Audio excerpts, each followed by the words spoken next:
Welcome to Talking Point from the Church's Fellowship for Psychical and Spiritual Studies.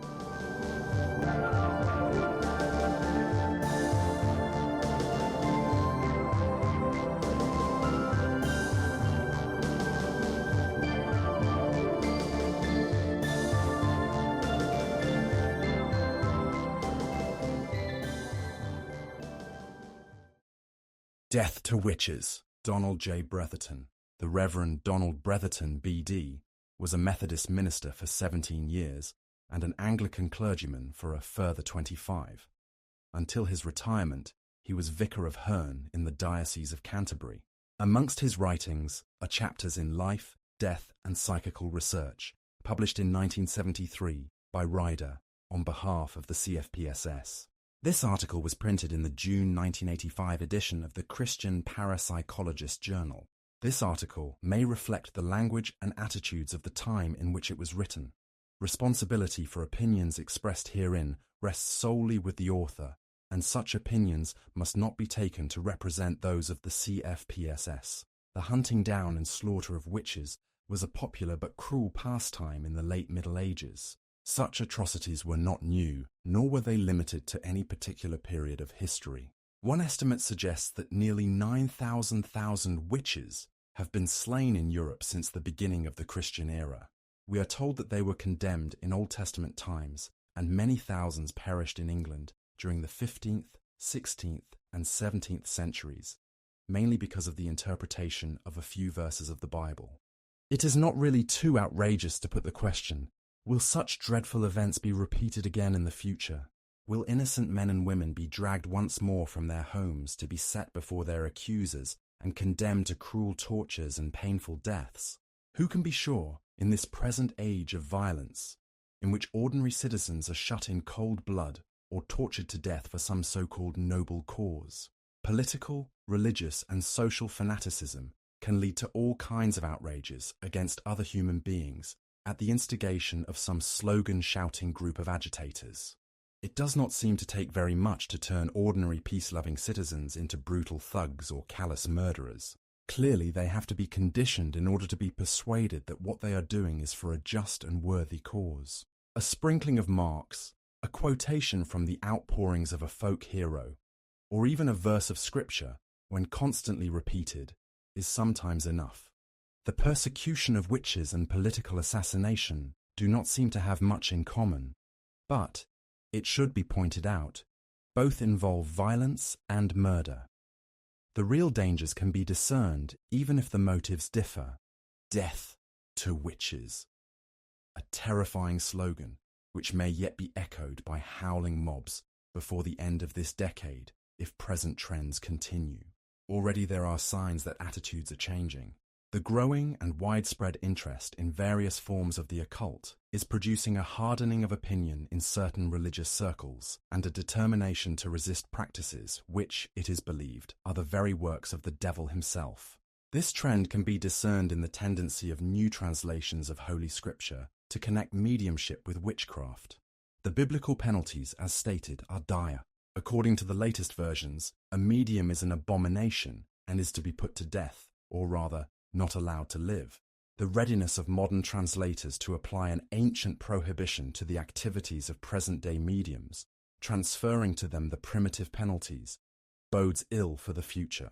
It only needs a mood of fervent hysteria or a crusading appeal to fire religious zealots into taking upon themselves the authority to act not only as judge and jury, but also as public executioners.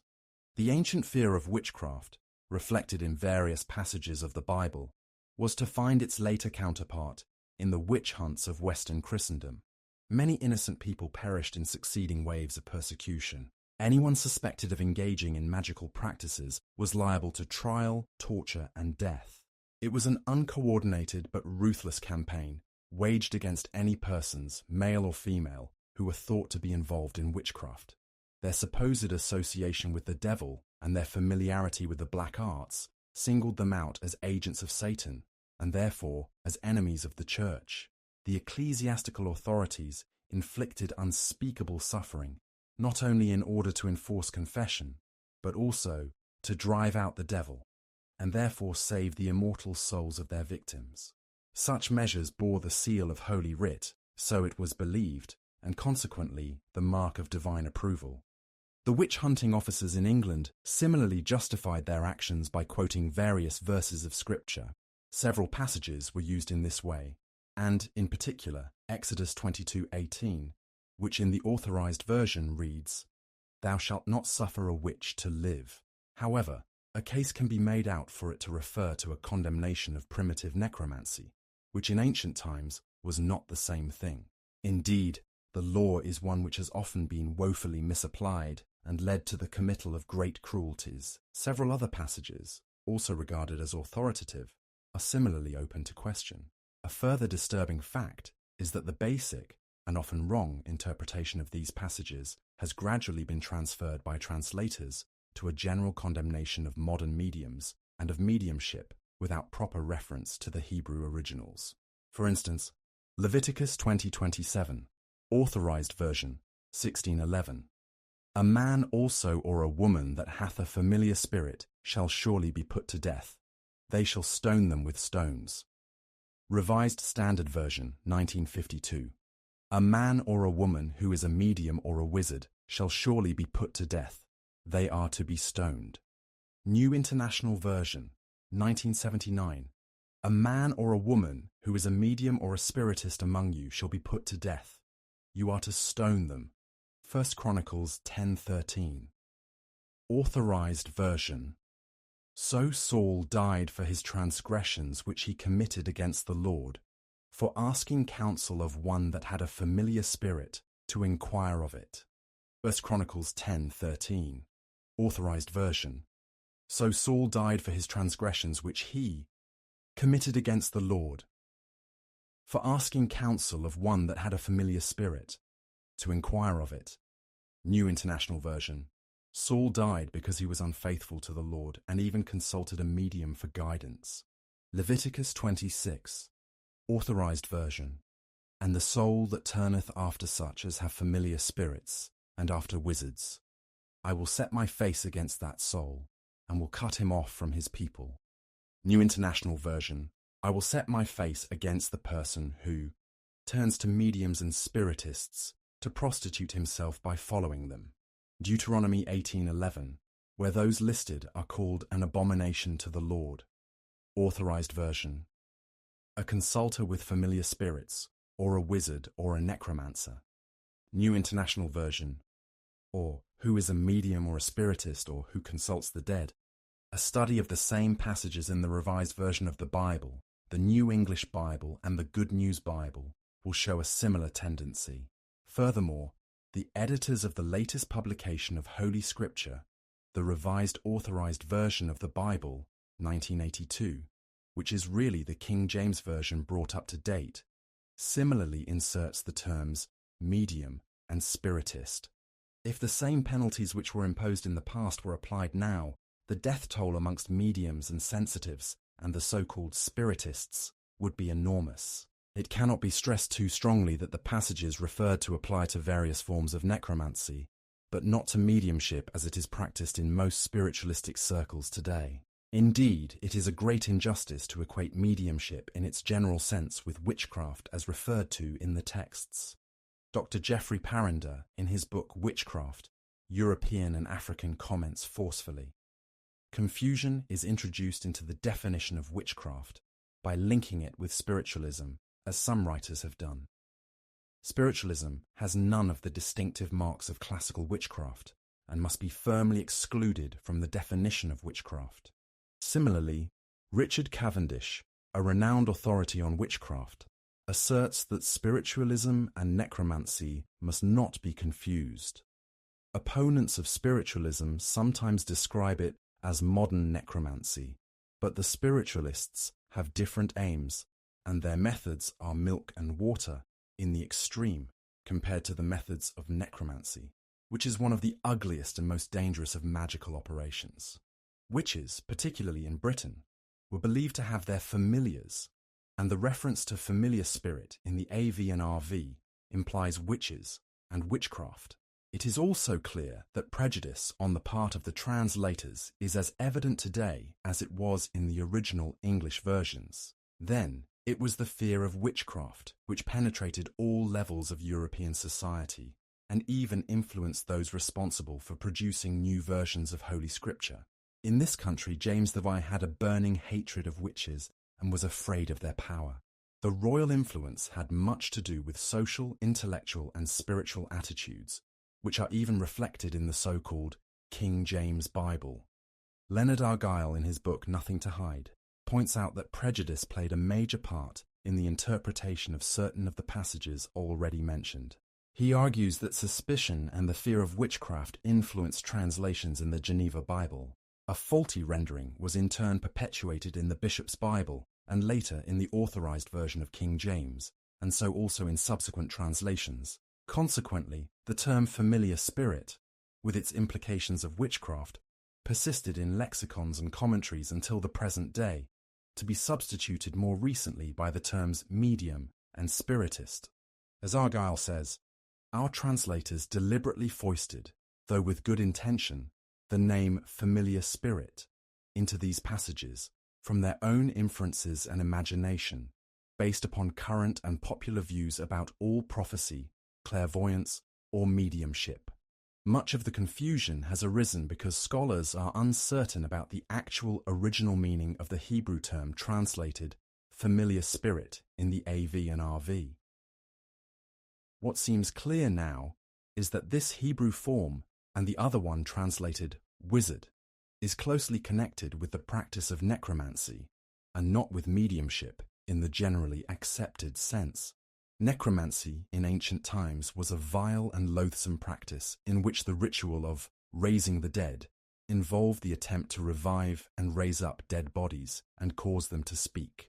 Some necromants possessed fetishes or sacred objects believed to wield great power over the departed. They were composed of the preserved skulls, bones, or even death masks of revered departed ancestors, animal or human, through whose mystical influence the necromant was able to call up the dead. It is this revolting object which is described as a familiar spirit in the older versions. Such practices were far removed from mediumship in its present form, and represented the use of occult powers for debased and evil purposes. The cult of the dead is as old as human society itself, and has often taken obscene and horrifying forms. In certain primitive tribes, sexual intercourse with dead bodies was performed as part of the ritual of revitalization. Necromancy was practiced in the ancient Near East, and the strong biblical condemnation of necromancy was due to the fact that Hebrew necromancers tended to copy the cults of surrounding peoples from whom they learned their craft. Mummified bodies, embalmed or salted limbs, lungs, hearts, livers, and heads were used as part of the paraphernalia of necromancy.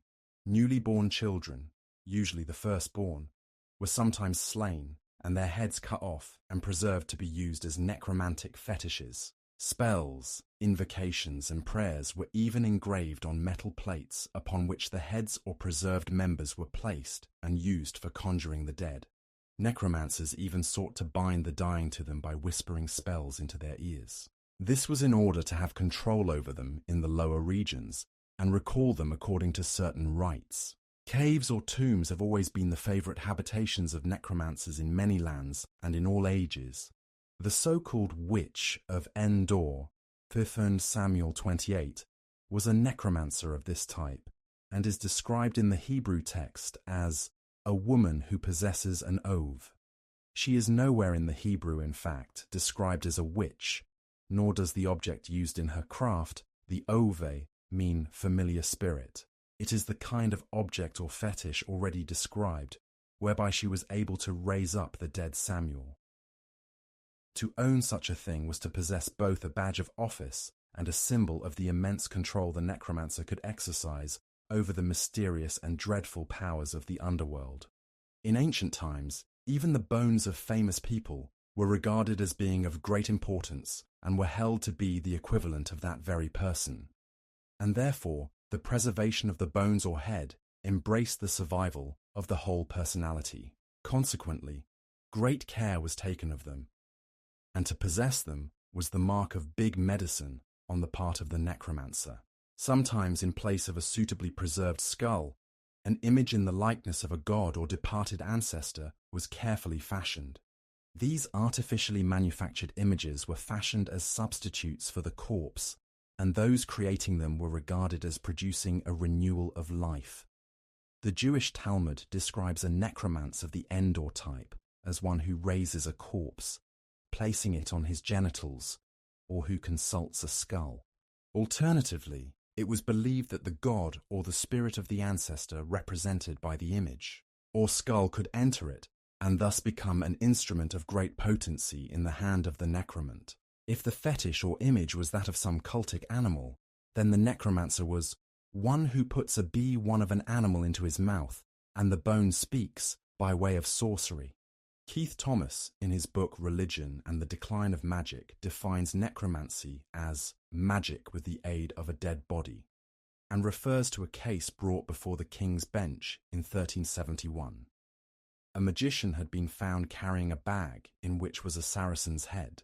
He had brought from Toledo, and he intended by magical means to enforce a spirit to enter it and answer questions put to it.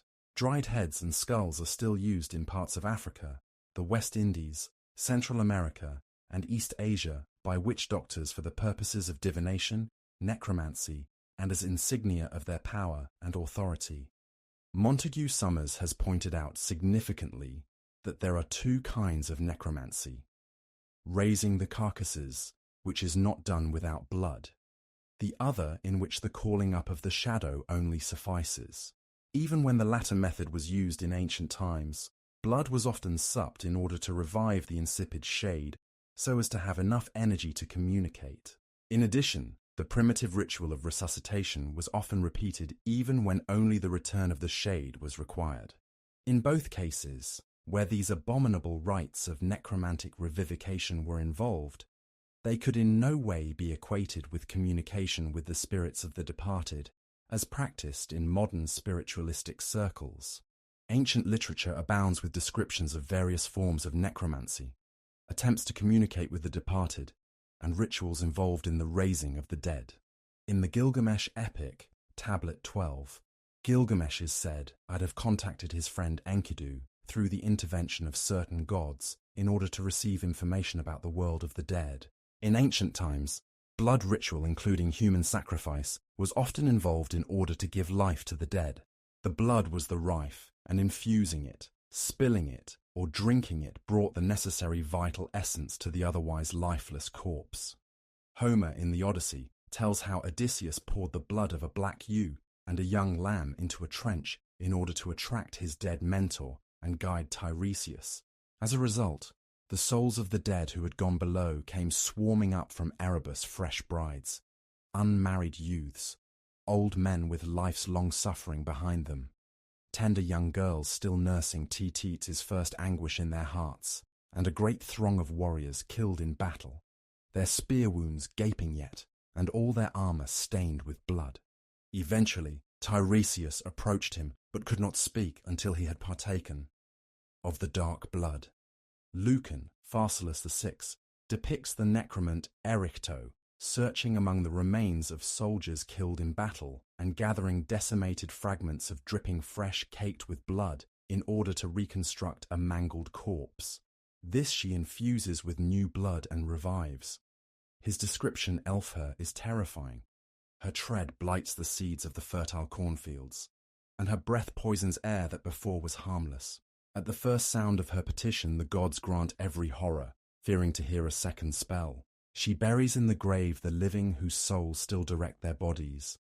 While years are still due to them for destiny, death comes upon them unwittingly. Or she brings back the funeral from the tomb with procession reversed, and the dead escape from death. She purloins various items of human bodies for her purposes. The superstitious belief that dead bodies could be revived by ritualistic means has persisted through the centuries up to the present day, representing one of the darker sides of human history. It was this kind of practice which was so soundly condemned in Scripture because it involved orgiastic rites, pagan deities, sexual perversion, sacrifice, and even the worship of the dead. The growing interest in the occult amongst people of all ages presents its real dangers today. Serious investigators and students of the paranormal recognize the perils of dabbling in the hope of producing unusual psychic phenomena, and attempts to rediscover the supposed arts of the ancient necromancers in raising dead bodies still persist amongst those foolish enough to experiment in this way.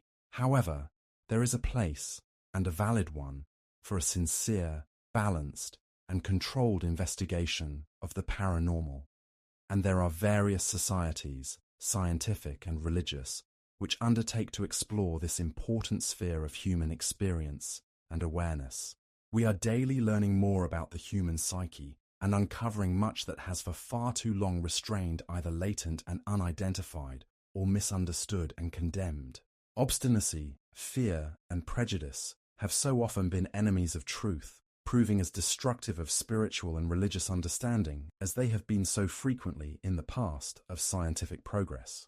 Even the terms we use become at times weighted with preconceived ideas and therefore hindrances to openness and honest assessment.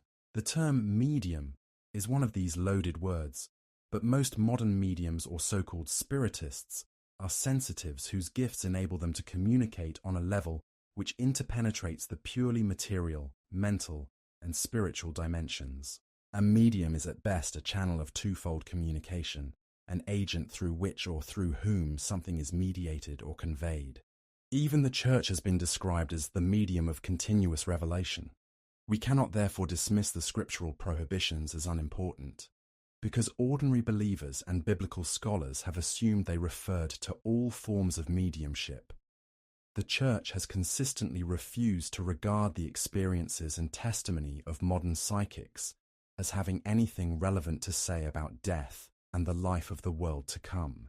Even the findings of the most scientifically acceptable forms of psychical research have little prospect of general recognition by the Church, as long as the textual prohibitions remain unexplained, and the terms medium, spiritist, and familiar spirit continue to be used to translate the original Hebrew terms. A medium is a gifted person with certain capacities of sight and insight, of awareness and sensitivity, which enable him or her to receive and communicate impressions of many kinds which apparently originate outside or beyond the range of the normal senses. It is only when such gifts are degraded and used for avaricious, debased, or evil ends that they become rim abomination and a perversion of the good.